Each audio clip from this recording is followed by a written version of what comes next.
جب قائد اعظم بیمار تھے، ٹی بی 3rd stage کو پہنچی ہوئی تھی، بستر مرگ پر تھے، ہمارے ہوتے تھے میو ہاسپٹل میں ٹی بی کے جو پروفیسر تھے ٹیوبرکلوز ڈیزیز کے، ریاض علی شاہ، ان کی ڈائری میں انہوں نے ایک واقعہ لکھا ہے قائد اعظم کے بارے میں، وہ ذرا آپ سن لیجیے۔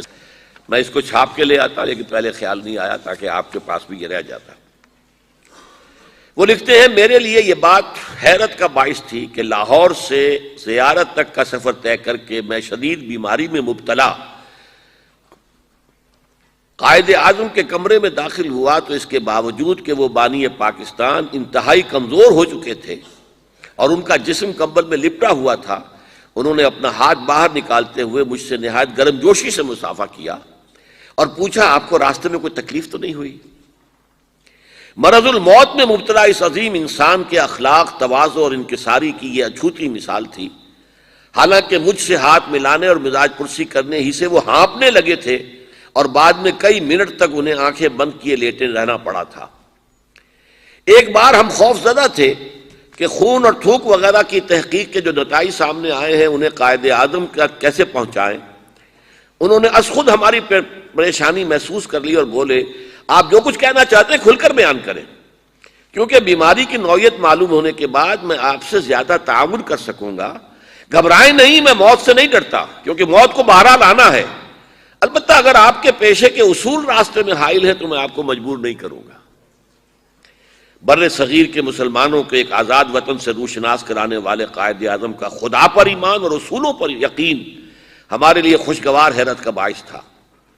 قائد اعظم بظاہر ان معنوں میں مذہبی رہنما نہ تھے جن معنوں میں ہم عام طور پر مذہبی رہنما کا لفظ استعمال کرتے ہیں، لیکن مذہب پر ان کا یقین کامل تھا۔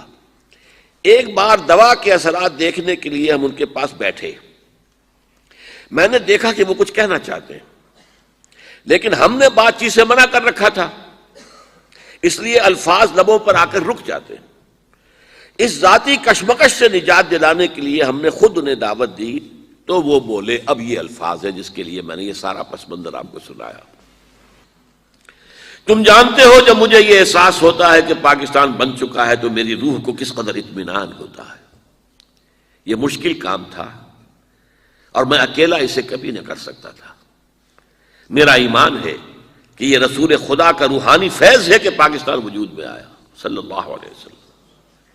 اب یہ پاکستانیوں کا فرض ہے کہ وہ اسے خلافت راشدہ کا نمونہ بنائیں تاکہ خدا اپنا وعدہ پورا کرے اور مسلمانوں کو زمین کی بادشاہت دے۔ سارا میری گفتگو کا جو ہے مواد اس میں موجود ہے۔ زمین پر بادشاہت مسلمانوں کو اللہ تعالیٰ عطا فرمائے اگر پاکستان میں خلافت راشدہ کا نظام قائم کر دیا جائے۔ پاکستان میں سب کچھ ہے، اس کی پہاڑیوں، ریگستانوں اور میدانوں میں نباتات بھی ہیں اور معدنیات بھی، انہیں تسخیر کرنا پاکستانی قوم کا فرض ہے۔ قوم نیک نیتی، دیانت داری، اچھے اعمال اور نظم و ضبط سے بنتی ہیں اور اخلاقی برائیوں، منافقت، زر پرستی اور خود پسندی سے تباہ ہو جاتی ہے۔ یہ وہ ہے کہ جو ڈاکٹر ریاض علی شاہ کی ڈائری سے یہ اقتباس روزنامہ جنگ نے شائع کیا ہے 11 ستمبر 1988 کو۔ 11 ستمبر 1948 کو قائد اعظم کا انتقال ہوا، تو گویا کہ 40ویں برسی پر، قائد اعظم کی 40ویں برسی 11 ستمبر سن 88 کو جو خاص کو ایشو شائع ہوا ہوگا اس میں یہ واقعہ شائع کیا گیا، جو پھر ہم نے وہاں سے لے کر ندائے خلافت کے کور پر شائع کیا تھا، سرورق پر۔ یہ تھا مقصد اس پاکستان کا۔ خليل بالقرآن هو إمامنا على هداية الله آمتنا كلام ربنا هدايتنا عطاء جبريل على رسولنا